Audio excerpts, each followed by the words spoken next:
bueno, entonces en esta segunda clase, para los que es la primera vez que se conectan, mi nombre es Carlos Antonio Cruz López, soy doctor en ingeniería, pero tengo una licenciatura en física y matemáticas y una maestría en física y matemáticas. Y este curso forma parte de una iniciativa dentro del programa en el que estoy de estancias postdoctorales por México, del programa 2022, se llama 2022 aunque estemos en el 2026. Y mi director de la estancia postdoctoral es el doctor Gilberto Espinosa Paredes, quien está dirigiendo parte también de la elaboración de este curso y de las notas que estamos haciendo para él, ¿no? Y bueno, vamos a comenzar, vamos a retomar el tema, por eso en la diapositiva, sí están viendo la diapositiva, ¿verdad? Ya no lo confirmé, sí la están viendo todos, ¿verdad? Recuerden también que los invité la semana pasada a que prendieran su cámara. Es importante prenderla si se puede todo el tiempo, si no pueden no hay problema, o sea, no es necesario ni obligatorio, pero eso ayuda a que yo también los visualice y que pueda decir, a ver tal, responder esto, que sepa que están en el momento en el que puedo plantear preguntas y demás, ¿no? Entonces recuerden que también eso ayuda en parte al aprendizaje, porque tanto ustedes ven al académico como el académico los puede ver, y esa comunicación visual suele ser importante en cuestiones de aprendizaje. Y entonces vamos a retomar el tema. Nosotros estábamos considerando en la clase pasada un experimento. Este experimento consiste en un flujo de una magnitud n0, tal como lo dice la diapositiva aquí. Vamos a tener n0 neutrones por unidad de área y también por unidad de tiempo, y todos van a ir con la misma velocidad, es decir que tienen la misma energía y van a incidir de forma normalmente sobre o de forma normal o de forma perpendicular sobre la superficie de un medio homogéneo y semi-infinito. En un momento vamos a aclarar por qué se está suponiendo que es semi-infinito. Y entonces vamos a suponer que esos neutrones van a penetrar en el material y que van a recorrer cierta distancia antes de que experimenten su primera colisión. Recuerden que en este sentido la palabra colisión hace referencia a un panorama más amplio de reacciones, ¿no? No estamos nada más refiriéndonos a una posible fisión, a una posible absorción, a una posible dispersión, entre otras reacciones un poquito menos conocidas, sino que con colisión nos estamos refiriendo a que uno de esos neutrones va a interactuar con un núcleo de este material en el cual están con el cual están interactuando o con el cual están colisionando, digamos el haz, ¿no? Y bueno, no vamos a especificar entonces qué tipo de interacción es, porque lo que queremos nosotros es describir cuándo y dónde ocurre. Particularmente el cuándo es porque esta densidad también va a depender del tiempo, pero la vamos a asumir por el momento constante en cuanto a su intensidad. Y bueno, el experimento que les mostré la clase anterior, teníamos aquí el flujo. Estas líneas hacen referencia a un flujo que vamos a optar por este momento a decir que el flujo es como una intensidad. Más adelante vamos a definir con términos más específicos que se entiende en la parte de física de reactores como el flujo neutrónico. Por el momento tienen que entender que es como un haz de partículas. De manera más precisa es un haz de neutrones, y lo tienen que considerar como una especie de intensidad. Por eso son neutrones por unidad de área y por unidad de tiempo. Esta parte en gris representa nuestro material. Aquí tenemos nuestra frontera, y estas líneas azules son los neutrones que van interactuando, que están penetrando a nuestro material. Ahora yo ya les estoy adelantando en esta otra curva azul la forma en la que vamos a determinar cómo va variando la densidad, es decir, la intensidad que tenemos de estos neutrones conforme vayan penetrando. Y esto se entiende, ¿no? Nosotros de manera experimental podemos corroborar que los neutrones, conforme van penetrando en este material, al ir interactuando, muchos de ellos están absorbidos o bueno, terminan siendo absorbidos, otros de ellos se dispersan, otros de ellos incluso se pueden reflejar a otras partes, a otras regiones, y el punto es que si nosotros medimos esta densidad como una densidad, una función, por unidad de distancia, pues nosotros vamos a querer plantear o querer determinar la condición que cumple esta función. Entonces, así ya viene el planteamiento del problema, que es la siguiente diapositiva. ¿Qué deseamos determinar? Bueno, queremos determinar la distribución espacial. En este caso, Joshua, ¿cuántas dimensiones tenemos para nuestro problema? Tanto del diagrama lo podemos ver, pero ¿cuántas dimensiones tenemos? Una sola dimensión, ¿verdad? Como podemos ver, el problema está asumiendo que tenemos una dimensión. Y esto se puede lograr si nosotros consideramos, o si nosotros estamos asumiendo que se trata de un medio semi-infinito. Es decir, al ser semi-infinito, podemos considerar que se extiende hacia la derecha de manera indeterminada y también que las direcciones verticales o la dirección vertical también se extiende.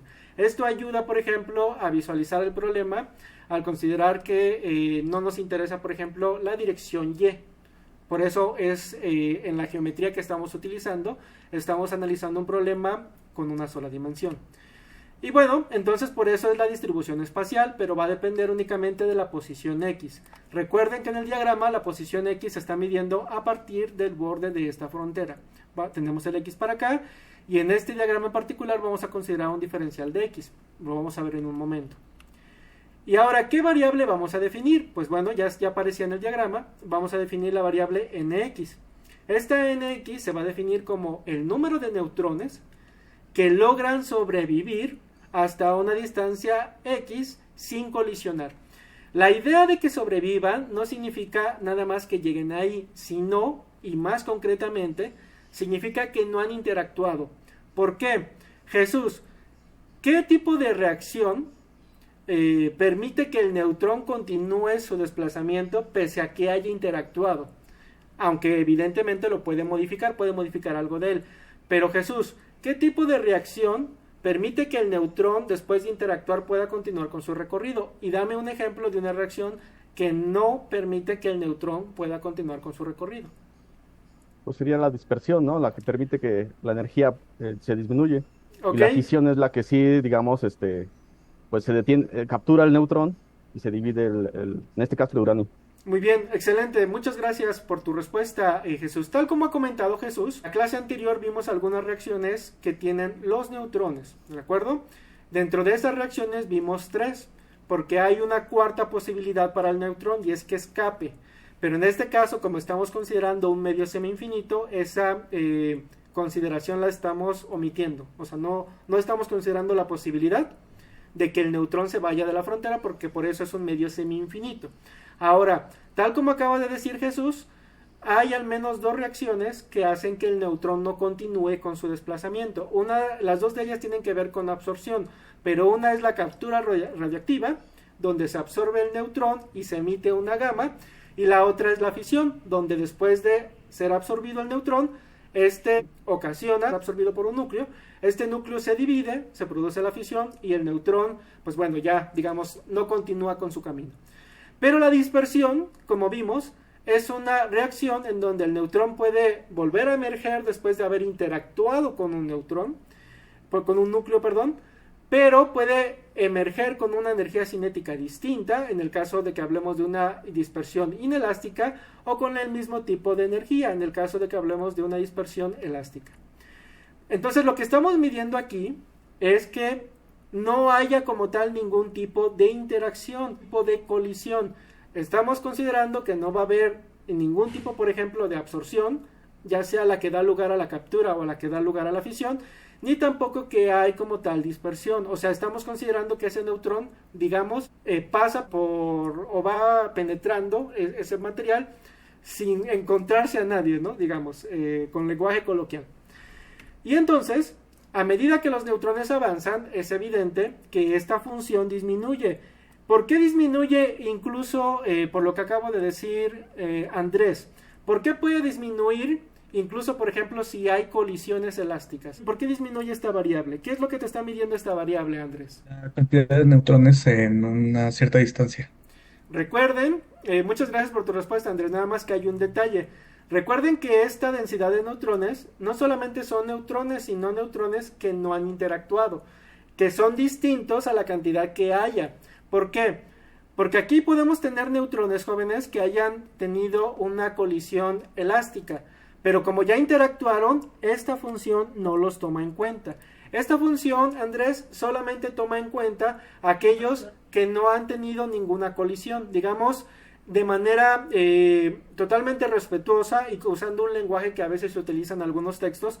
Estamos hablando de neutrones vírgenes. Bueno, entonces muchas gracias por tu respuesta, Andrés, muchas gracias por tu respuesta. Nada más hay que aclarar eso, no estamos hablando únicamente de los que hay, sino que estamos considerando los neutrones que no han tenido ninguna colisión, o sea, ningún tipo de interacción.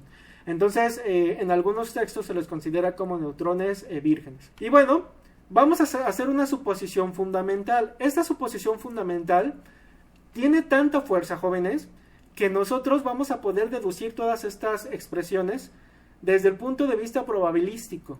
Es decir, hablando en términos físicos, estas expresiones tienen una carga experimental, como suele suceder en la mayor parte de las disciplinas que pertenecen a ramas como la física o a la ingeniería.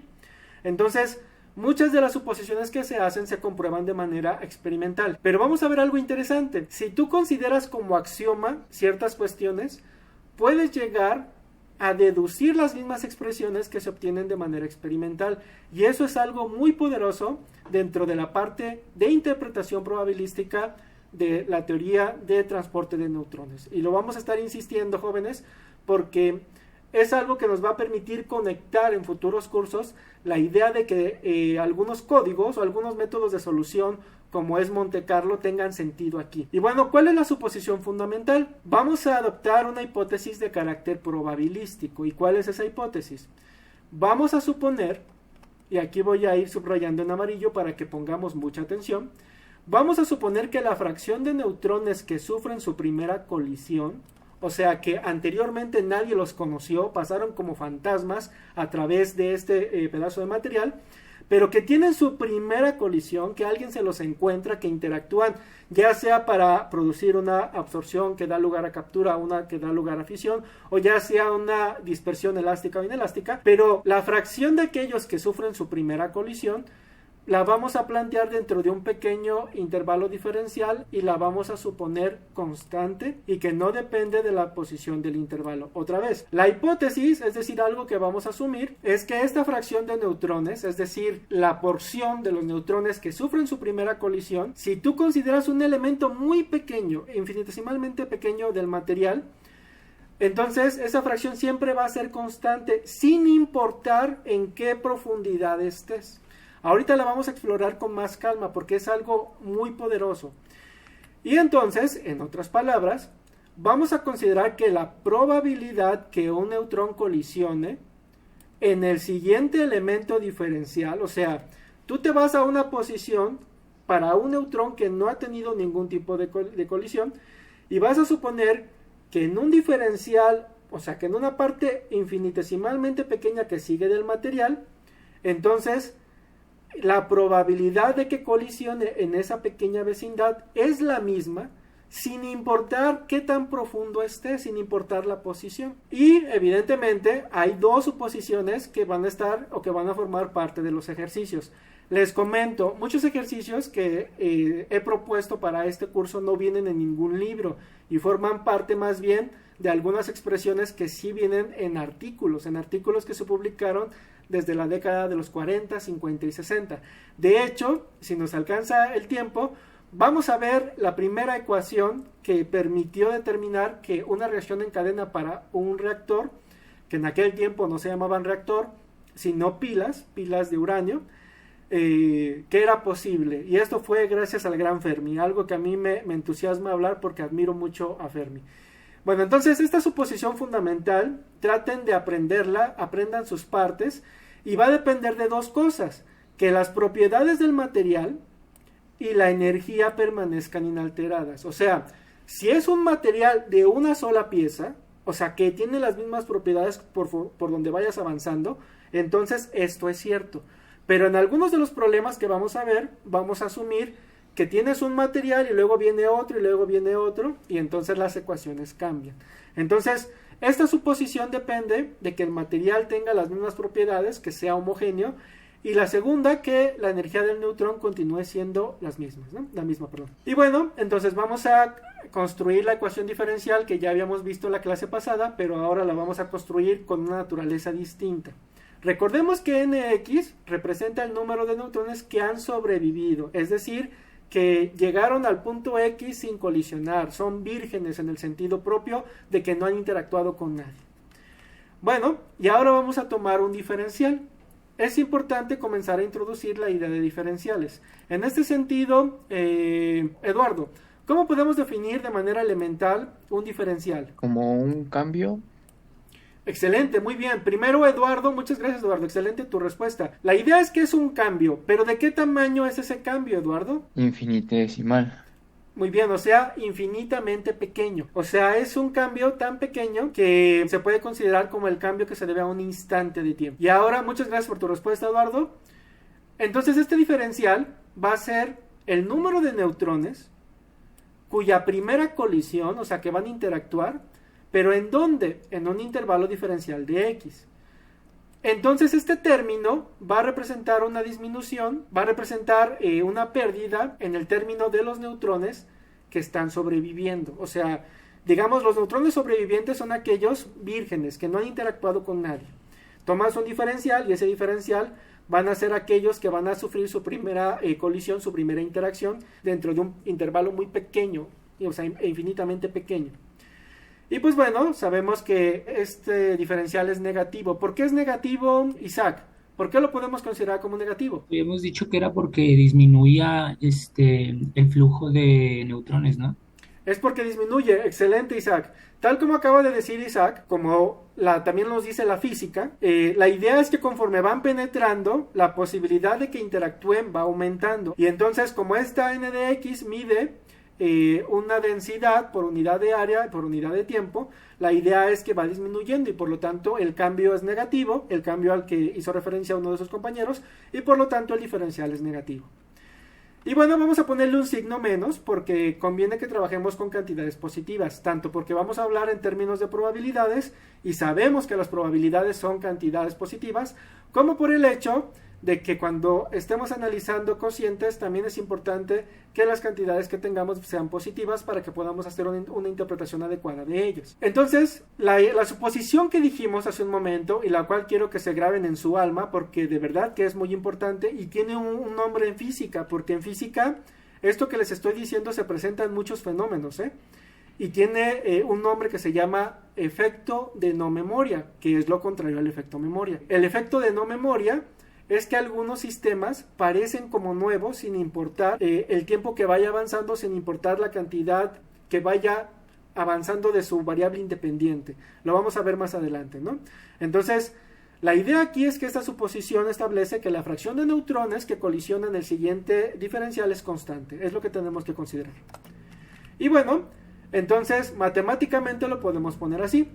Este pequeño diferencial, ya con el signo negativo, si yo lo divido entre la función misma, como estoy considerando que ese cociente es independiente, o sea, asociado con un diferencial, es independiente de la posición, lo podría reescribir así. Y particularmente, podemos por aquí meter este símbolo, que ¿qué significa? Eric, ¿qué significa este símbolo? No te preocupes, este símbolo que ustedes están viendo aquí... Es proporcional. Excelente, maestro Juan. Este símbolo, que parece como un infinito cortado, hace referencia a cantidades que son proporcionales. Oscar, ¿cómo me puedes definir cantidades que son proporcionales? Dame un ejemplo de dos cantidades que son proporcionales. Podría ser un crecimiento exponencial, ¿no? Muy bien, Proporcional pero... a una constante. Ok, pero de manera más simple, dime dos variables que son proporcionales. Recuerda que puede haber una proporcionalidad inversa y otra proporcionalidad directa. ¿Cuál podría ser? Creo que puede ser la distancia y la aceleración. Muy bien, pero ¿cómo sería el ejemplo? Yo te doy un ejemplo. Mira, el número de litros que gastas en tu carro cuando vas en un viaje es proporcional al número de kilómetros que recorres. En teoría, ¿no? Porque bueno, si estás en el DF, como no van avanzando, se detienen cada 5 minutos, pues no es cierto eso. Pero supongamos que no hay tanto tráfico, entonces el número de kilómetros que recorras es proporcional al litro de gasolinas que consumes. Entonces esas dos variables están relacionadas proporcionalmente y de manera directa. Y bueno, entonces, jóvenes, este símbolo que hace referencia a proporcionalidad y tal como lo estamos explicando, vincula a estas cosas, ¿no? O sea, esta cantidad es proporcional a este diferencial. Y ahora bien, la pérdida relativa de neutrones en un intervalo va a ser proporcional al espesor de ese intervalo, es lo que nos está diciendo aquí. ¿Y qué vamos a hacer? Vamos a introducir una constante de proporcionalidad. Las constantes de proporcionalidad lo que hacen es que van a remover este símbolo que les pregunté qué significaba y lo van a poner como una igualdad, y claramente este valor se puede invertir, se puede elevar al cuadrado, etcétera, pero va a aparecer una constante. Particularmente a esta constante le vamos a llamar sigma. Entonces, reescribiendo lo que acabamos de poner, pasando un diferencial para que nos permita definir bien una tasa de variación, vamos a tener esta relación que les pedí desde la clase pasada que traten ustedes de memorizar. La realidad es que sí es importante memorizar conceptos tanto en la parte matemática como física. Por supuesto, esto no impide que ustedes desarrollen la habilidad de poder deducir esas expresiones, pero también si las memorizan, que no son muchas las que vamos a memorizar en este curso, eso también les permite que si no te acuerdas de toda la deducción, al recordar la expresión puedes entender qué es lo que la motivó y desarrollar ese procedimiento para deducirla, ¿no? La clase pasada vimos que esto tiene una naturaleza probabilística. ¿Ya andas por ahí, Alejandra? Y si no, Nacho, ¿me puedes decir por qué esto tiene una naturaleza probabilística? Sí, sí, sí. ¿Por Pero qué no. esto? Ajá, Dígame. te escucho, Nacho. En este momento no lo tengo bien planteado la respuesta. No te preocupes. La razón, Nacho, es porque estamos al final de cuentas dividiendo todo esto entre esto. O sea, si tú esto lo pones como divisor, o sea, esto lo pones como numerador, perdón, estamos haciendo un cociente. Y lo que tenemos aquí arriba es una tasa de variación. Es decir, lo que está cambiando entre lo que originalmente teníamos. Entonces, esta interpretación de la tasa de variación entre lo que originalmente teníamos se parece mucho a la cantidad de interés entre lo que originalmente tenías o los casos convenientes entre los casos totales. Esta fórmula que te acabo de decir o estas expresiones que te acabo de decir son equivalentes a la idea de probabilidad, donde dividimos aquello en lo que estamos interesados entre el número de posibles casos que tenemos. En este caso estamos hablando de una proporción. Tenemos una variación entre la cantidad original y es por eso que este cociente tiene una naturaleza probabilística. Ahora bien, esto lo vamos a poder deducir a través de algo que se llama probabilidad condicional. Para allá vamos, no lo vamos a ver en esta clase, posiblemente comencemos a verlo la siguiente. Pero aquí desde el punto de vista experimental y con la suposición que les he dicho que guarden en su memoria, con eso pudimos construir ya esta ecuación diferencial. Y por el argumento de los cocientes le podemos dar o la podemos dotar de una idea probabilística. Hasta aquí, jóvenes, ¿alguien tiene alguna duda? ¿Quieren que me regresen algo? ¿Que insista en algo? ¿Que vuelva a explicar algo? Pregunten con gusto, ¿eh? Recuerden que aquí el objetivo es que aprendan y evidentemente que puedan aclarar la mayor parte de sus dudas. Entonces, no tengan miedo a preguntar. ¿Desean que me explayen algo? ¿Que vuelva a explicar algo? ¿Que ponga el diagrama? Entonces, esta relación, observen que está igualada a una constante. Sigma, o lo que aparece del lado derecho, es una constante, lo acabamos de decir, forma parte de la suposición que estamos haciendo. Y por el otro lado, esto depende de x. Ustedes pueden ver que tiene un argumento x, y aquí también tenemos una x. Bueno, entonces, jóvenes, lo que estaba diciendo ahora es que del lado derecho tenemos una constante, y si del lado izquierdo tenemos que esto es una variable, ¿qué podemos concluir de este cociente, jóvenes? ¿Qué podemos concluir de ese cociente, Karen? Karen, si de este lado tenemos una constante y todo este cociente está igualado a ella, ¿qué podemos concluir de dividir esta tasa sobre esta expresión para cualquier x? ¿Qué podemos concluir? Pues ya habíamos dicho que era como va a ser una probabilidad constante de la interacción de los neutrones. Excelente. Entonces al final va a ser una constante. En efecto, lo que quiere decir, muchas gracias Karen, que cuando ustedes dividan esto sin importar el punto donde estén, jóvenes, siempre van a obtener sigma. Y esto es algo muy valioso y bueno, algunos de los problemas tienen que ver con que recuerden esta ecuación. Bueno, vamos a continuar. Para poder enfatizar lo que le acabo de preguntar a Karen, muchas gracias por tu respuesta, Karen, y para poder representarlo en un diagrama y también entenderlo, nosotros vamos a colocar 3 puntos, x1, x2 y x3. Es claro que este x1, x2 y x3 representan distintas profundidades en el material, ¿de acuerdo? Pues bueno, la expresión que yo les acabo de dar nos dice que si yo localizo, si aquí considero que esta curva, recuerden que esta curva representa mi función, el comportamiento, ¿no? No es que los neutrones se estén moviendo así, o sea, estamos describiendo nada más esta función n de x.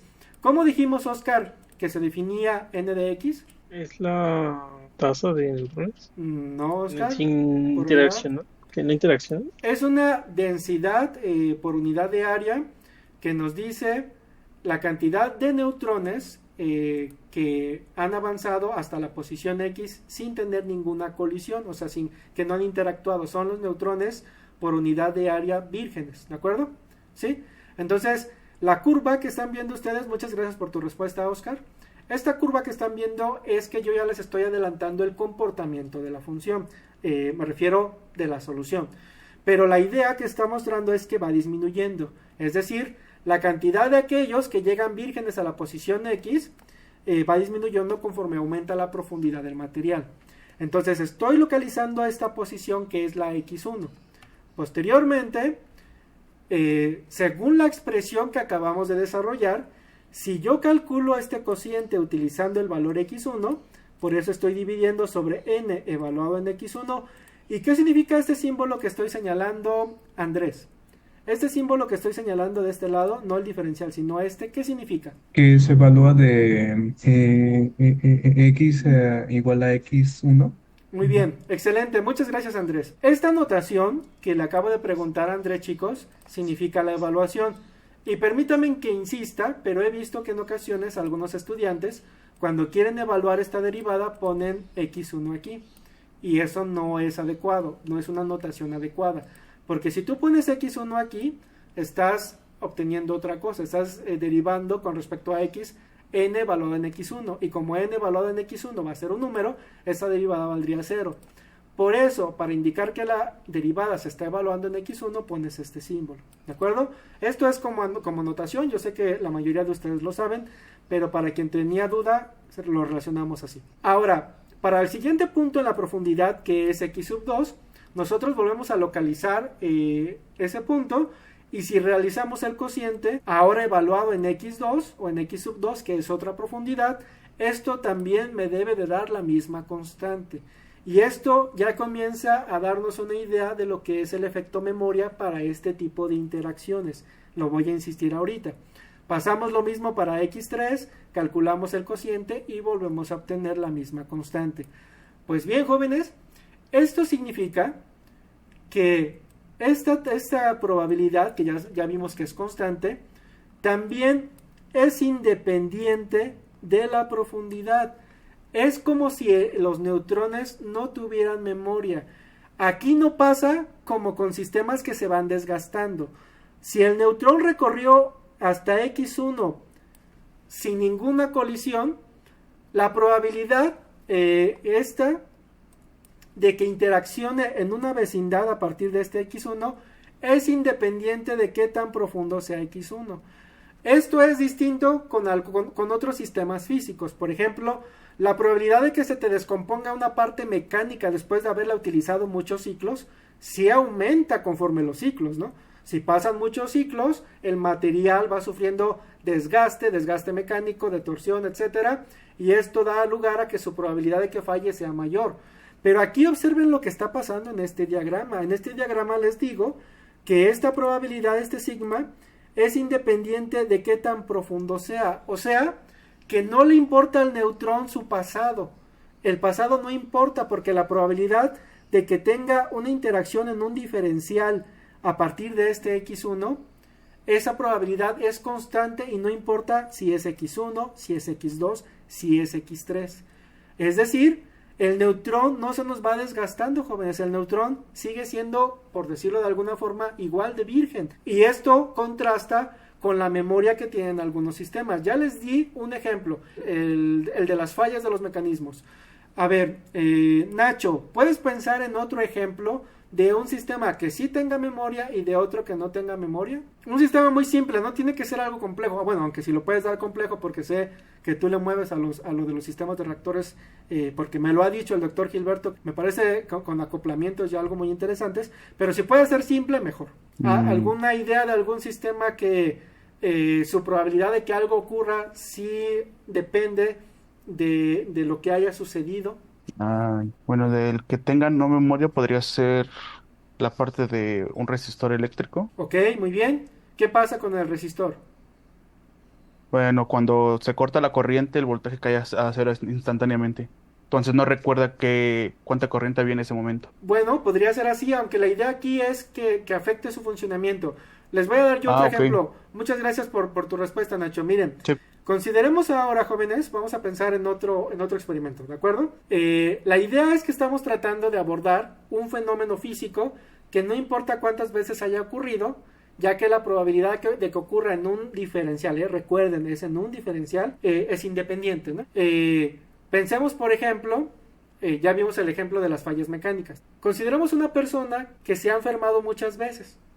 Entonces, está comprobado que bajo ciertas circunstancias, si el sistema inmunológico ha estado frente a una constante batalla contra infecciones, la probabilidad de que se enferme es mayor. O sea, sí importó el recorrido, sí importó el estado del sistema anterior, los estados anteriores. Ahora, un ejemplo donde no, cuando tiras volados. No importa si ya tiraste 600 volados, la probabilidad de que te caiga águila del que sigue no depende de los 600 volados que has tirado antes. Entonces, esta idea del efecto memoria, y permítanme que insista, es muy importante porque se están abriendo nuevas vertientes de analizar estos eventos. Aquí estamos viendo que no hay efecto memoria, pero investigaciones, por ejemplo, las del doctor Gilberto, han visto que en ocasiones sí es importante introducir el efecto memoria, ya sea para este tipo de interacciones como para el transporte. Pero bueno, pasamos a la siguiente parte. ¿Alguien tiene alguna duda que quiera que insista en esto, que aclare algo más? Yo tengo una duda, bueno, no sé si esté bien el ejemplo. Por ejemplo, en la, sí. Sí, Karen, te escucho. en la lotería, pues no importa cuántas veces se vuelva a hacer, pues el concurso de lotería siempre va a haber como la misma probabilidad. Ese sería como efecto de no memoria. En efecto, o también, ¿cuál es la probabilidad de que ganes si ya ganaste antes? Pues la misma, porque no cambia el sistema, la estructura es la misma. Muy buen ejemplo, Karen. Sí, la idea aquí es que no tiene efecto memoria. Ahora, la probabilidad, por ejemplo, de que alguien falle en un examen de manejo, sabiendo que ya falló en otros, a veces, por ejemplo, ahí sí varía, porque ya sea por cuestiones psicológicas o demás, las personas ya sea tener una actitud distinta en las evaluaciones y eso les afecta. Sí importa cuántas veces hayas fallado antes, porque eso puede condicionar tu resultado. Pero bueno, muy buen ejemplo, Karen. Pasemos a la siguiente parte entonces. ¿Alguien tiene algún otro comentario, algo que deseen comentar, jóvenes? ¿Alguna pregunta, duda? Bueno, entonces pasamos a la siguiente parte. Esta ecuación diferencial que les voy a mostrar se puede resolver de muchas formas, algunas inclusive más físicas, más a sabor de física, que es parte también de lo que yo quiero que ustedes desarrollen.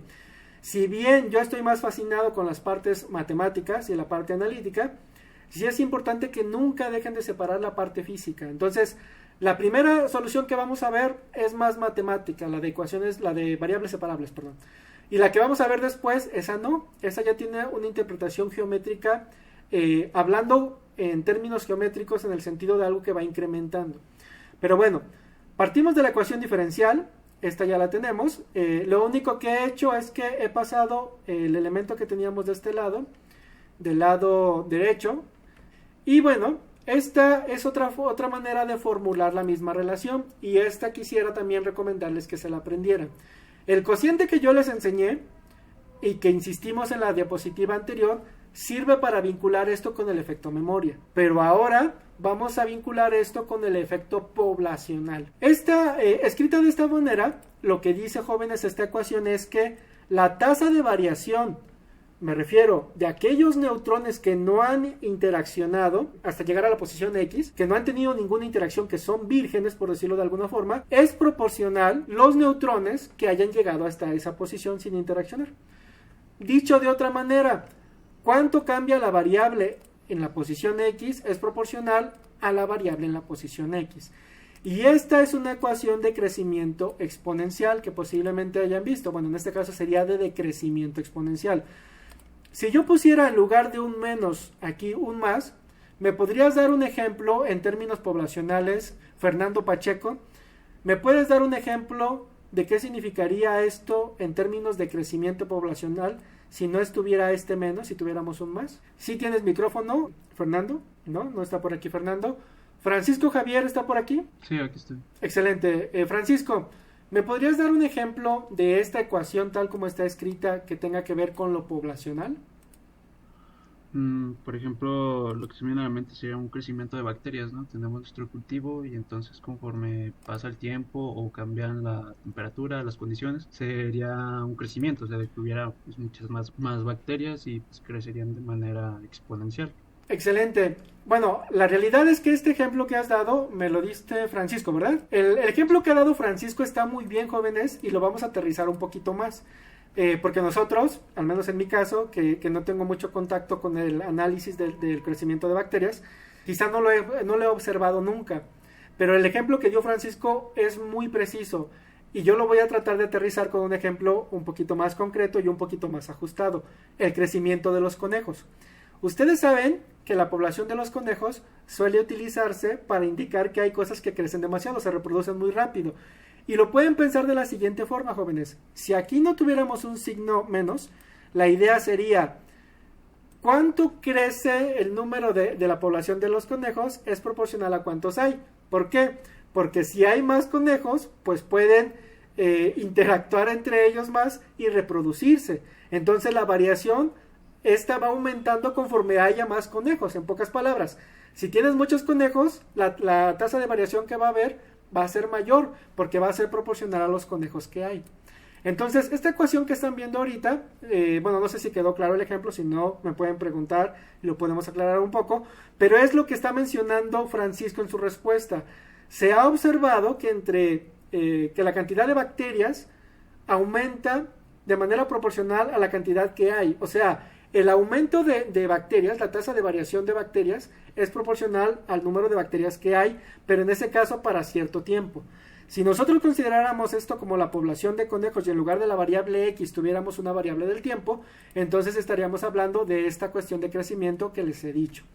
Y bueno, pasamos ahora a la siguiente parte. Nuestro objetivo entonces va a ser resolver esta ecuación diferencial de manera explícita. Y vamos a comenzar con separación de variables, que fue con lo que comencé la clase anterior y que intercambié el método y demás, algo por lo cual les vuelvo a ofrecer una disculpa. Tenemos entonces que la ecuación se puede reescribir de la siguiente forma. Me refiero a la ecuación original. Y ahora, yo he quitado el diferencial de X y parece que lo he manipulado como si fuera una fracción. La siguiente clase vamos a ver que no es que sean fracciones y es importante entenderlo en esta clase de transporte de neutrones, porque cuando veamos un diferencial, jóvenes, de la densidad neutrónica y cuando hagamos ciertas manipulaciones, no tiene mucho sentido considerar que son fracciones, sino considerar que vamos a utilizar el teorema fundamental del cálculo para justificarlo. Entonces, supongan por el momento que se pueden manipular como fracciones, pero que no son fracciones. Entonces, el diferencial ha pasado de esta forma a través de un proceso que es válido y que es semejante a tomarlo y pasarlo, pero no son fracciones. Bueno, ya que la tenemos así, el siguiente paso, bueno, pueden observar que cada variable ya aparece de lado distinto. O sea, aquí ya tenemos todo lo que depende de la función que queremos encontrar su solución y de este lado solamente aparece la constante, o sea, ya no aparece nada que dependa de este n de x. Y bueno, esta forma ya es integrable. Oscar la resolvió la clase anterior, yo también la resolví, aunque yo la resolví considerando que la posición donde inicia es un x0 y no es el 0. Entonces, vamos a integrarla. Para eso voy a hacer un cambio de variable. Voy a llamar a esta variable que originalmente es n de x, la voy a llamar como una u. Entonces, cuando ustedes hagan los cambios adecuados, van a poder obtener los límites de integración como n de 0 y n de x, porque la estoy evaluando desde x igual a 0 hasta una posición x. Y bueno, también la integramos esto del lado derecho. Entonces, esta ecuación es la que pasa de manera natural de una vez que separamos las variables y hacer una primera integración. Espero que no haya dudas con esto, pero ¿alguien quiere que lo aclare? ¿Alguien quiere que lo explique de nuevo? Es un paso que ya estamos acostumbrados a ellos, ¿no? La u es una variable muda y también esta s. ¿Por qué es una variable muda? Para las personas que tomaron conmigo el curso del miércoles de Laplace, les expliqué por qué era importante cambiar la variable en algunos casos y por qué esta u y por qué esta s son variables mudas. En este caso, Ricardo Martínez, ¿estás por ahí? ¿Sí me escuchas, Ricardo? Bueno, no me contestó Ricardo. Vamos a ver ahora. Brian, ¿por qué es importante utilizar otra variable aquí S y aquí U? Ay, no tengo ni idea, doctor. Yo no entré a esa clase y es Ah, la primera vez justamente que lo estoy viendo. no te preocupes, Brian, no hay problema. Ahorita lo vamos a analizar. ¿Por qué no podemos poner aquí la X y por qué no ponemos aquí la X, por ejemplo, ¿no? Jesús, me parece que sí entraste tú.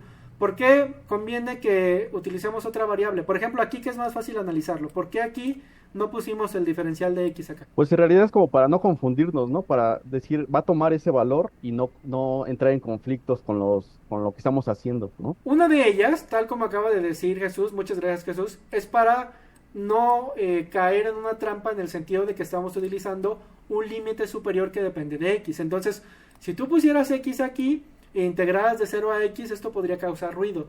Pero la realidad también es que esto se debe a la parte geométrica. Desde el punto de vista geométrico, Eduardo, ¿qué es la integral? Bueno, como lo que nos explicó los rectangulitos, de hacer una partición bajo la curva de rectangulitos, ¿Ok? con grosor infinitesimal. Ok, pero todavía más sencillo, Eduardo. La integral, ¿cómo se interpreta geométricamente? ¿Qué es la integral? El área bajo la El curva, área ¿no? bajo la curva. Y en este caso sería el área bajo la curva de 0 a x, pero de la variable x. Y eso ya está raro, ¿no? ¿Cómo que de 0 a x de la variable x? Entonces, para evitar ese tipo de confusiones, muchas gracias por tu respuesta, se aconseja poner variables mudas. ¿Por qué se dice mudas? Porque no alteran la formulación matemática ni la parte física. Son variables que tú puedes ocupar aquí incluso un emoji. O sea, la variable que tú deseas la puedes poner aquí y es importante hacerlo si tu límite depende, en este caso, de la posición. Recuerden que aquí teníamos un diferencial de x, pero al tener la integral de 0 a x, donde x es un parámetro libre, conviene por eso utilizar la variable muda. Bueno, pasemos al siguiente punto. Integrando del lado izquierdo tenemos el logaritmo. Estoy poniendo el valor absoluto, aunque sabemos que nuestras cantidades son positivas, pero por lo regular se pone el valor absoluto. ¿Por qué se pone el valor absoluto? Luz, ¿andas por ahí? Sí, Ajá, ¿por qué se pone el valor absoluto, Luz? ¿Por qué es eso para que Ajá, te escucho. es para que en caso de que se venga una aparición negativa no influya O sea, tiene que en el ver resultado. muy bien con el negativo, pero ¿por qué hay que tener cuidado en esta expresión y poner el valor absoluto? ¿Cuál es la dificultad, Luz? O sea, en efecto, el valor absoluto lo que nos va a hacer es que si este es negativo nos lo va a devolver positivo, pero ¿por qué es importante ponerlo aquí? No te preocupes, Luz. Andrés, te escucho, Luz. Brian, ¿por qué es importante poner el valor absoluto aquí? Justo por una de las propiedades o de las cuestiones de las funciones logarítmicas, ¿no? O sea, Excelente, que no muy bien. pueden ser negativas. En efecto, porque tal como ha dicho Brian, excelente respuesta, Brian. Gracias por tu respuesta también, Luz.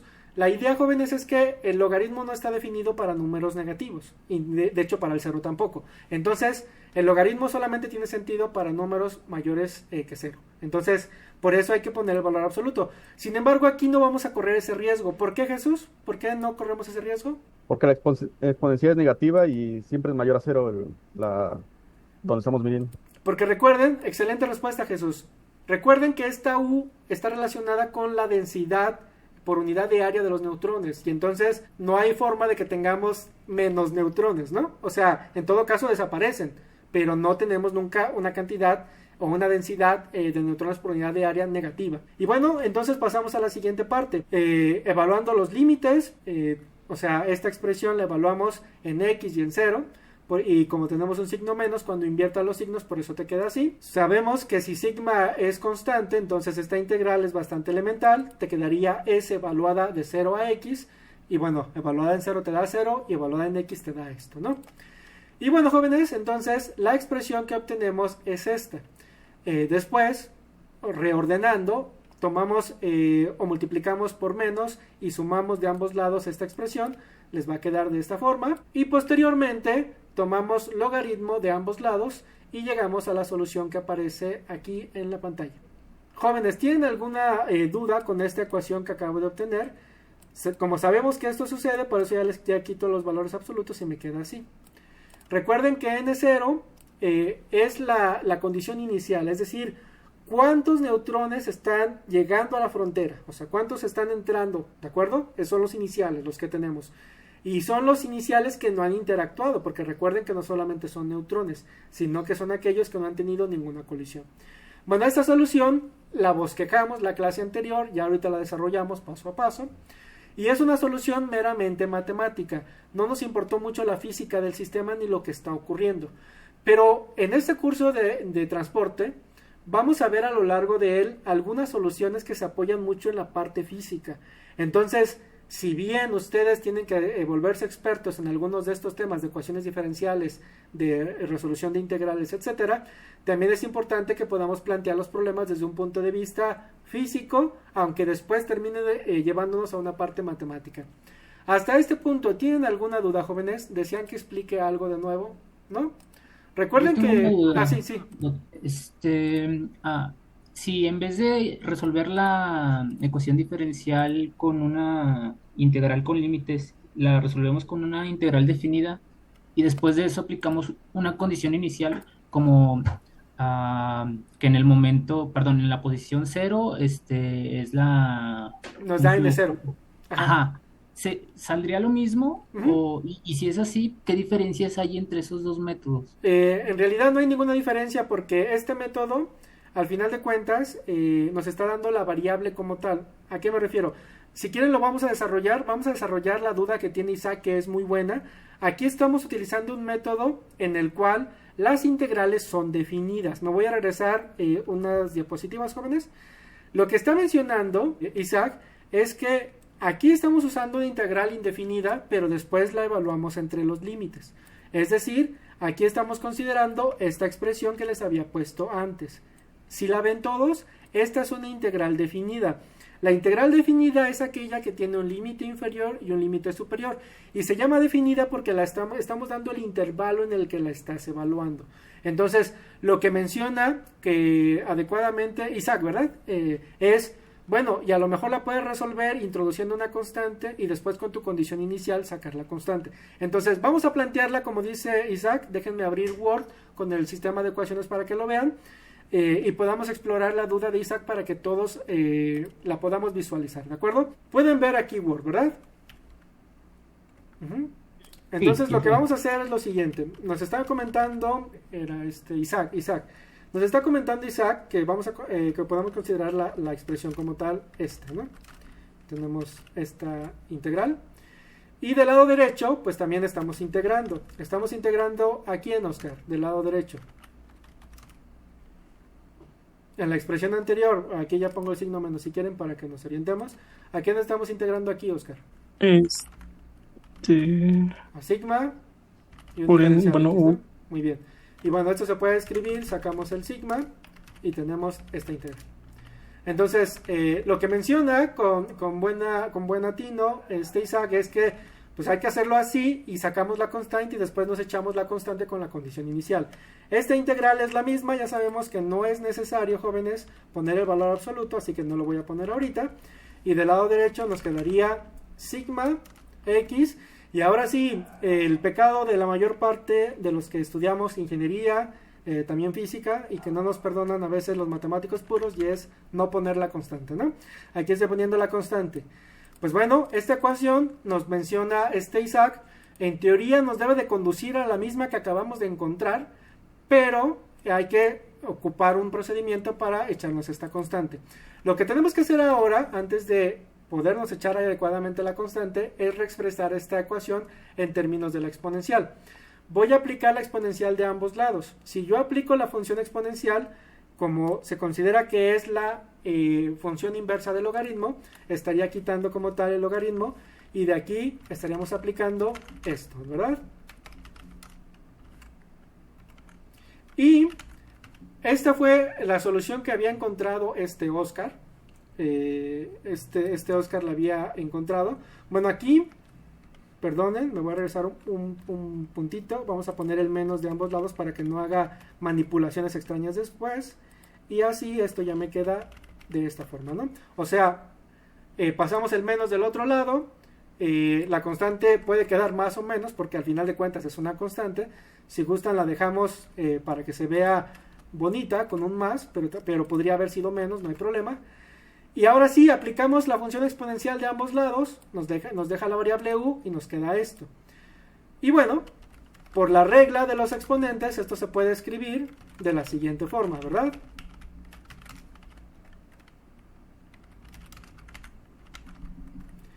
Pero una exponencial elevada a una constante, pues es una constante. Entonces podemos reescribir esto de la siguiente forma. Vamos a poner por aquí una constante, le voy a llamar k para que quede más claro.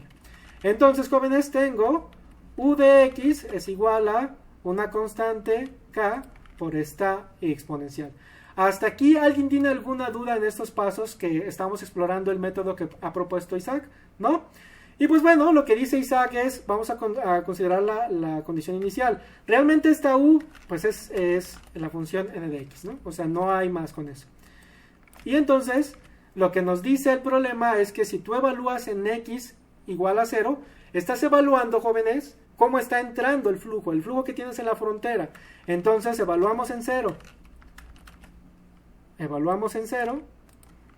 Aquí me quedaría k. Y aquí tendríamos sigma multiplicando a 0. ¿Y cuánto nos da esta expresión? Daniel, ¿cuánto nos da esa expresión? Daniel Ramos. Bueno, no sé si tengas el micro o algo. Si no, le escribes en el chat. Perdón, Daniel. Sé que estás en tu trabajo. Eduardo, ¿cuánto nos da esa expresión? K. Ajá. Pero de manera precisa esta exponencial, ¿a cuánto? 1. A 1, ¿no? L. Entonces, porque tenemos la exponencial del valor de 0. Todo número elevado a la potencia 0 es 1. Y entonces tenemos que la constante es igual a n0. Y como la constante es igual a n0, pues entonces reescribimos nuestra expresión y en lugar de poner la constante ponemos n0. Y entonces, respondiendo a la pregunta de Isaac, hemos desarrollado esta misma expresión sin utilizar los límites de integración, Isaac. Tal como dijiste, con tu atinada observación de que se podía hacer considerando la constante. No sé si respondí y di seguimiento a tu comentario, Isaac. Sí, muchas gracias. Entonces, este es otro procedimiento, jóvenes, el que ustedes gusten. A mí me gusta más el de las integrales definidas porque este permite más manipulaciones, sobre todo cuando aplicas métodos más generales, como vamos a ir viendo más adelante. Pero con el que ustedes se sientan más cómodos está bien. Bueno, entonces, volviendo a lo que mencionó Isaac, pues ya llegamos a la solución con otro método y la solución es esta. Y esta solución también grábenla en sus almas como un tatuaje y les va a dar mucha ventaja porque esta misma expresión la vamos a tener para el decaimiento exponencial. El decaimiento radiactivo es la misma expresión y guardan la misma naturaleza. Y esto también es importante porque eso quiere decir que el decaimiento radiactivo no tiene memoria, no hay efecto memoria en el decaimiento radiactivo. Bueno, bajo ciertas circunstancias. Uno de los primeros artículos que publicamos en una revista internacional con el doctor Gilberto es demostrar que bajo ciertas circunstancias sí se puede modelar un efecto memoria en el decaimiento radiactivo. Pero de eso lo veremos más adelante. Vamos a pasar ahora a una derivación que me gusta mucho más porque tiene una idea física y matemática también. No se pudo cargar el diagrama, jóvenes, por ciertas dificultades, pero nos damos a la misma idea. Piensen en el mismo diagrama que les he mostrado, pero ahora vamos a dividir por capas de profundidad, ¿de acuerdo? Pongan esa idea en su cabeza. Vamos a tener pequeñas capas en las cuales vamos a dividir el material conforme la profundidad que tengamos de él. Entonces, esta es una derivación que vamos a titular por capa. Y entonces, vamos a suponer que para un pequeño incremento, en este caso ya no son diferenciales, son incrementos. Es decir, no son cantidades infinitesimalmente pequeñas, sino cantidades muy pequeñas, que son cosas distintas. En este caso, este incremento sí es un número real. En el caso del diferencial, no. Un diferencial puede tener muchas definiciones, inclusive ser un operador u otra cuestión, incluso más abstracta, pero en este caso sí es un número real, es un incremento. Y entonces vamos a suponer que para un incremento muy muy pequeño vamos a poder considerar la siguiente aproximación. Es una aproximación, no es una igualdad, porque este elemento no es un elemento diferencial, es un número real, es un incremento. Esta expresión, jóvenes, que está del lado izquierdo, ¿qué emula, Oscar? ¿A qué se parece? Ah, la derivada. A la derivada, ¿verdad? Tiene que ver con la derivada, pero no es la derivada, porque aquí nada más tenemos incremento, ¿eh? O sea, para que se pareciera más a la derivada, este incremento tendríamos que ponerlo en la parte de abajo, ¿de acuerdo? Nada más hay que tener eso en cuenta. Pero está motivado por la derivada. Excelente respuesta, Oscar. Y entonces esta aproximación la vamos a poder hacer y podemos decir que es la versión aproximada de la expresión que yo les había dado. Recuerden que antes aquí teníamos un diferencial de esta densidad por unidad de área. En este caso la estoy aproximando y por eso estoy utilizando dos valores. Tengo en la posición X y después un poquito más adelante, ¿no? O sea, un poquito más profundo. Y bueno, en una capa muy delgada vamos a considerar entonces que se pierde esta fracción. Es lo que nos está diciendo aquí. Si nosotros hacemos este cociente, o podemos aproximar con la relación que teníamos esta expresión así. ¿De acuerdo? O sea, estamos partiendo de la forma aproximada de la ecuación diferencial que partimos la ocasión anterior. No estamos haciendo o partiendo de otra ecuación más, ¿no? Y bueno, entonces, de esta expresión, pues la reescribimos tal como aparece. Es un despeje bastante elemental, no tiene prácticamente ninguna ciencia, ¿no? Reordenamos y obtenemos mi misma función en un incremento, es decir, en una profundidad con un incremento pequeño, se puede aproximar como la función que teníamos en la posición X por esta diferencia, por 1 menos esto. Y ahora les pregunto, aquí hay una suposición implícita. Eduardo, ¿qué me puedes decir de esta diferencia? Para que esto tenga sentido físico, ¿qué me puedes decir de esta diferencia, Eduardo? ¿Qué signo tiene esa diferencia? ¿Negativo? No puede tener negativo, Eduardo. Por ahí la lleva, sí tiene que ver con eso. Karen, saca la naturaleza de física que llevas dentro. ¿Esto qué signo debe tener, Karen, para que esto tenga sentido físico? Positivo, ¿no? Porque ahí tenemos cantidad de neutrones, entonces no podemos tener en efecto, negativa de... Recuerden que son, tal como acaba de decir Karen, desde el punto de vista físico, ya podemos poner una restricción en esto. Esto no puede ser negativo. ¿Por qué? Porque esta expresión que tenemos de este lado sabemos que es una densidad por unidad de área de neutrones y no hay densidades negativas, no hay neutrones negativos, ¿no? Entonces, esta expresión que está aquí lleva por naturaleza que debe de ser positiva. Por lo tanto, ¿qué podemos concluir de la comparación de este producto Eric comparado con 1? Este producto, ¿qué relación guarda comparada con 1? Es demasiado pequeño en cualquier punto de... Debe ser muy pequeño, pero particularmente para que esto no pierda su significado físico y sea coherente, comparado con 1, ¿esto qué es? ¿Mayor? ¿Menor? Menor, excelente. Eric, si es menor, si se lo quitas a 1, esto es positivo. Y esto ya tiene la primera conclusión poderosa, jóvenes. Nacho, ¿qué dijimos que era esta sigma por la suposición que hemos hecho antes? ¿Cómo la llamamos? ¿En el ámbito nuclear o...? En las expresiones que vimos antes dijimos que era una... pues yo lo pensaría como una sumatoria, no estoy seguro. Recuerda, vamos a poner el diagrama otra vez, jóvenes, me voy a ir antes, Nacho. Mira, en el diagrama que les había puesto, Nacho, habíamos dicho que esta sigma es una probabilidad por unidad de longitud. O sea, esta probabilidad por unidad de longitud, y tiene unidad de longitud porque esto tiene las mismas unidades que esto. Y el diferencial introduce una unidad de longitud. Entonces esto es probabilidad que se asuma constante por unidad de longitud. Entonces, volviendo a nuestra expresión, Nacho, si nosotros acabamos de ver que esto es mucho menor que 1, o que al menos es menor que 1, esto desde el punto de vista probabilístico permite que siga teniendo sentido. ¿Por qué, Nacho? Si dijimos que esto es una probabilidad por unidad de longitud, o por unidad de longitud. A ver, vamos a darle la oportunidad a otra persona, si no, Nacho. A ver, sí, claro. Oscar, esto dijimos que es una probabilidad por unidad de longitud. Y si la estoy multiplicando por longitud, entonces todo esto, ¿qué sería ya? Una probabilidad. Y por suerte, sigue teniendo significado. ¿Por qué? Como porque la probabilidad pues tampoco puede ser negativa. No solo que no puede ser negativa, no puede ser mayor que 1. Ay, Entonces, no puede ser sabemos uno. que esto es menor que 1. Entonces, lo que quiero que vean es que el modelo físico, perdón, que el modelo matemático les va dando pistas de las suposiciones que estamos teniendo. Primero, no hay densidades de neutrones por unidad de área negativa. Por eso esto ya nos impone una condición.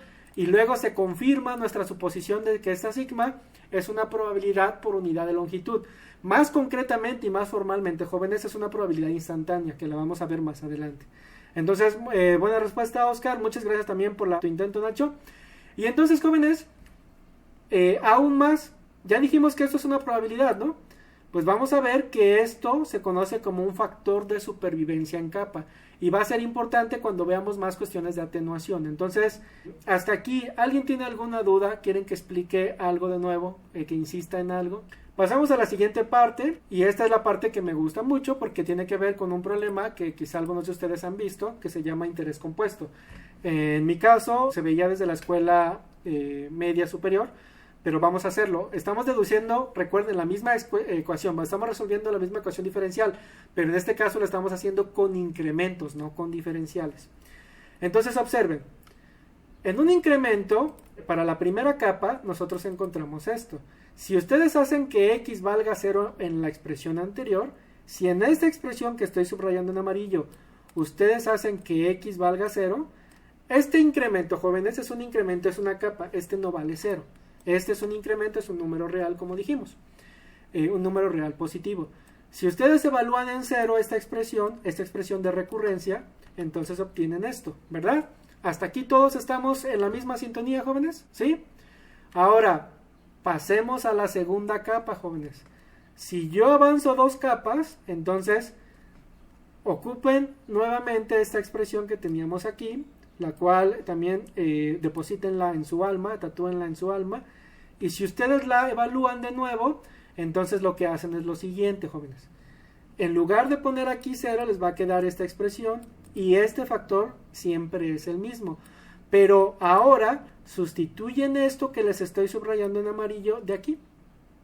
Y entonces el n0 aparece, y como aparece este factor multiplicando a este otro, por eso nos da el elemento cuadrático, ¿sí? ¿Hasta ahí alguien tiene alguna duda? Si pueden ver que se parece mucho a la fórmula de interés compuesto, sobre todo aquellos que alguna vez se han endeudado y que les van cobrando interés y demás. Pues bueno, pasemos ahora a la tercera capa, repetimos el mismo procedimiento. Ahora sustituimos esta expresión de lo que tenemos aquí arriba y pueden observar que lo que sucede es que este exponente se nos va elevando, ¿de acuerdo? ¿Hasta aquí alguna duda, jóvenes? Para la cuarta capa, pues tendríamos lo mismo, no hay ya gran ciencia, vuelven a hacer ese procedimiento. Y ahora, Luz, ¿cómo podríamos expresar esta misma relación para un total de n capas, donde n es un número natural? ¿Cómo te quedaría expresada, Luz?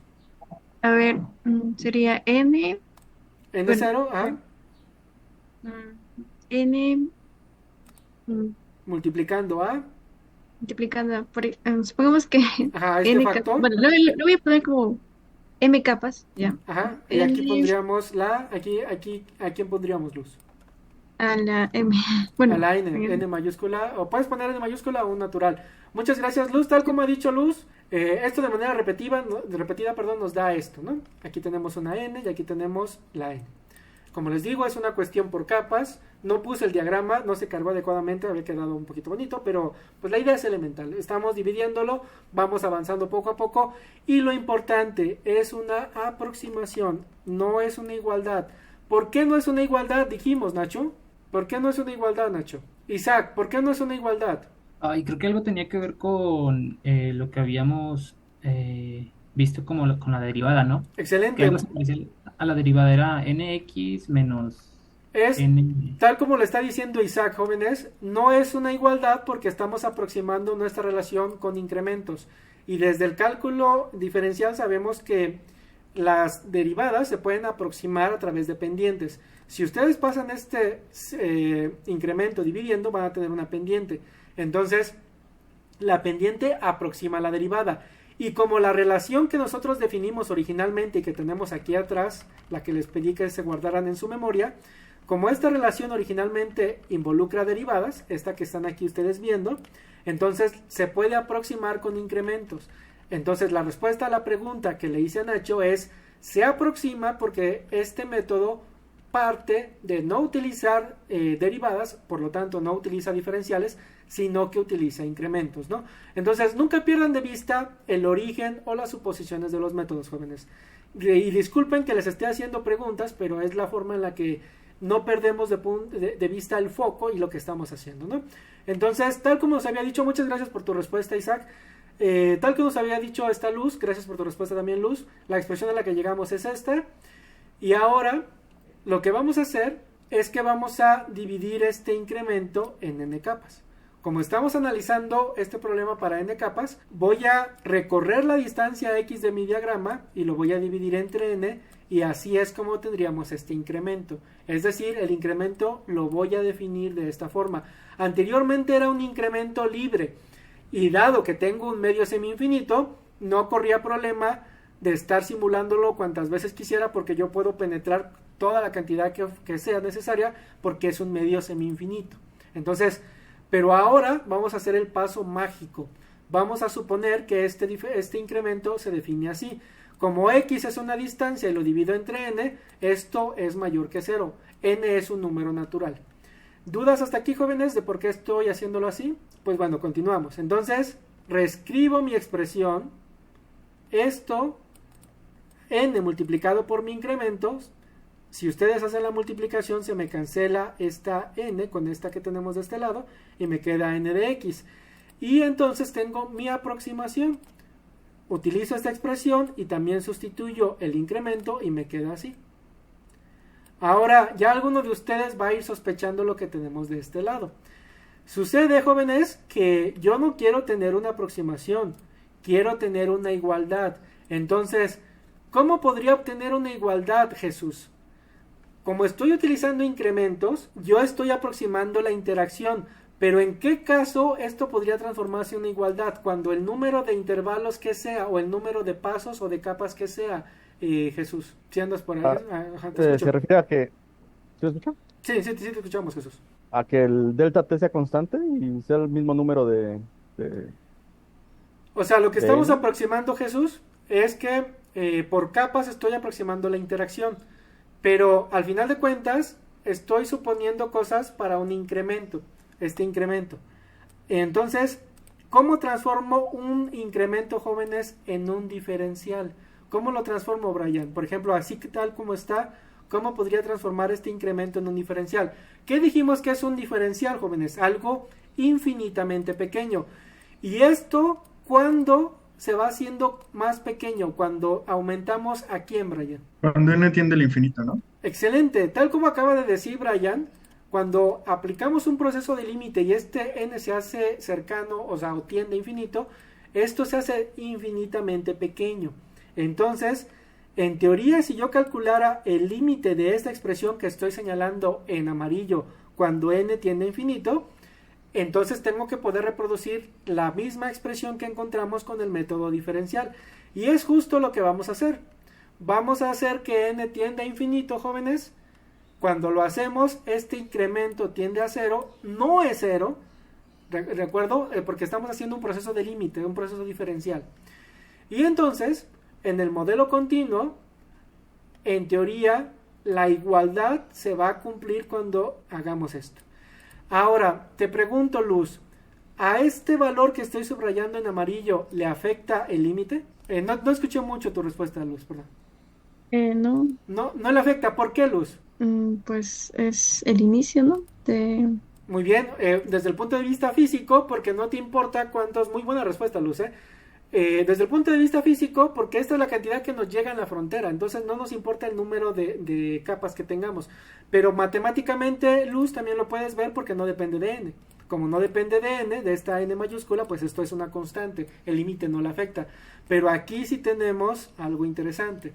Entonces, les doy 5 minutos, ya casi va a terminar la clase, y por favor, 3 minutos y me dicen cuánto vale este límite, jóvenes.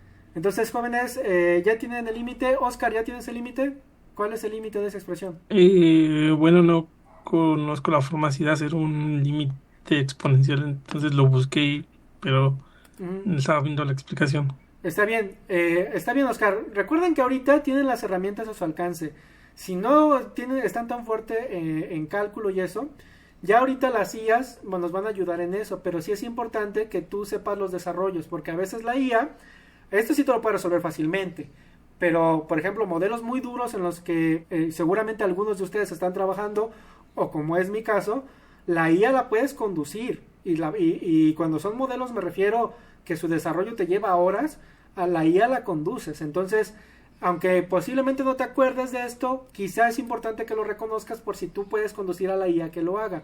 Tal como acaba de decir Oscar, nosotros vamos a poder usar esta definición, y esta definición es la definición de la exponencial. Justamente esto se puede demostrar. Yo estoy usando aquí la idea de definición, la vamos a tomar nosotros como tal, pero realmente se puede demostrar que la exponencial bajo cierta construcción es igual a este límite.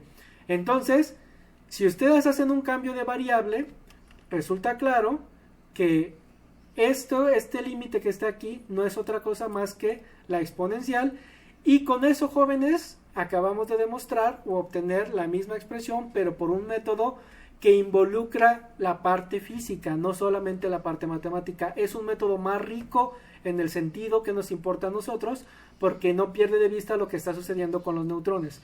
El método diferencial también es muy poderoso porque no le importa qué está sucediendo. Puede ser una población de bacterias, como había dicho alguno de ustedes, puede ser una población de conejos y la resuelve. Pero aquí estamos analizando por capas lo que está sucediendo. Y bueno, jóvenes, después de aquí, aquí venía la analogía con el interés compuesto y ya venía el factor de multiplicación. Entonces vamos a arrancar con el factor de multiplicación desde la otra semana, aunque ponga un póster distinto, ¿no? Nosotros sabemos el secreto. ¿Cuál es el secreto? Que vamos a ver el factor de multiplicación, pese a que el póster de la otra semana diga que vamos a ver otro tema. ¿Dudas, jóvenes? ¿Algo que desean que explique ya para casi finalizar la clase? Voy a dejar de compartir. Así, Joshua, escribiste en el chat, déjame ver. ¿Puedo preguntarle por aquí? Ah, sí, mira, ya se escucha. Sí, me uní en otro dispositivo para... Ah, excelente, muy bien. Te escuchamos, Joshua. Lo de las variables mudas, ¿eso es como una cortesía para...? En realidad es un formalismo. Es un formalismo. Ajá, si quieren, la siguiente clase pongo una diapositiva para que vean la parte geométrica, pero es un formalismo. La idea de los formalismos, jóvenes, es que se ocupen los objetos de manera matemáticamente correcta. Por ejemplo, ustedes pueden ocupar los diferenciales como si fueran fracciones, o sea, los pueden manipular y se puede demostrar matemáticamente, pero es algo informal. Cuando veas un matemático, el matemático te va a decir, bueno, para que lo hagas debes de saber por qué, y ahí es donde está el rigor. Cuando yo hablo de que algo no es muy formal, significa que al mover o al abusar la notación, lo que terminas haciendo es que se está perdiendo el significado de algo o que se está manipulando de manera incorrecta. Si aquí ponemos X y yo deseo interpretar esto desde el punto de vista geométrico, ya tengo un problema, porque entonces estoy diciendo integro, sumo sobre la variable X de 0 a X, pero ¿cómo estás de 0 a X sumando la X? No tiene tanto sentido geométrico. Entonces lo que se recomienda es introducir aquí una variable muda únicamente por formalismo. Ahora bien, en otras formulaciones puede ser que si pongas una X, entonces ahora sí ya tengas problemas, ya estés utilizando otros objetos extraños, ¿no? Entonces va más por ahí, Joshua. Pero si gustas, la siguiente clase arranco con una presentación de ahí. Y no se preocupen, matemáticos de nivel como Cochi sí usaban aquí la X y aquí, porque sabían que se podía. Pero mi consejo es que por formalismo lo hagan ustedes, y sobre todo porque aquí nos vamos a encontrar con muchos diferenciales en este curso. Entonces no sé si respondía a tu pregunta, Joshua. Sí, es que yo había visto muchas veces así esas presentaciones, y pues me parece que se entiende mejor usando una variable muda. Pero pues muchas veces a mí me lo han puesto como que de integra de 0 a X y diferencial de X, y pues hay que entenderlo. Sí, y lo pueden encontrar en algunos textos, si quieren investigar más, pongan dummy o dummy variable y van a encontrar una discusión completa. Hay muchos sitios, digo en inglés porque es donde puedes encontrar más información. Y bueno, jóvenes, ya no les quito más tiempo. Muchas gracias por asistir a clase. Vamos a seguir echando ganas. Yo espero que los problemas los tengan, si se puede, hoy mismo, pero si no, el fin de semana. Aguántenme tantito y también les voy a mandar ya las notas de estos dos temas. También va a venir un poquito el factor de multiplicación. Las notas, yo nada más les sugiero que no las suban a internet. Ya son notas de Remesín, o sea, son notas que estamos escribiendo. No son notas que estamos pirateándonos de ningún lado. Tienen diagramas y todo, están hechas en látex. Y bueno, son notas que ustedes van a estrenar. Nada más les sugerimos que no las suban todavía a ningún lado porque van a ser objeto de muchos cambios. Voy a ir adaptando cosas, voy cambiando, voy poniendo diagramas, etcétera. Entonces, no las suban porque puede ser que por estos cambios lleven errores, lleven cuestiones que no queremos que se publiquen así.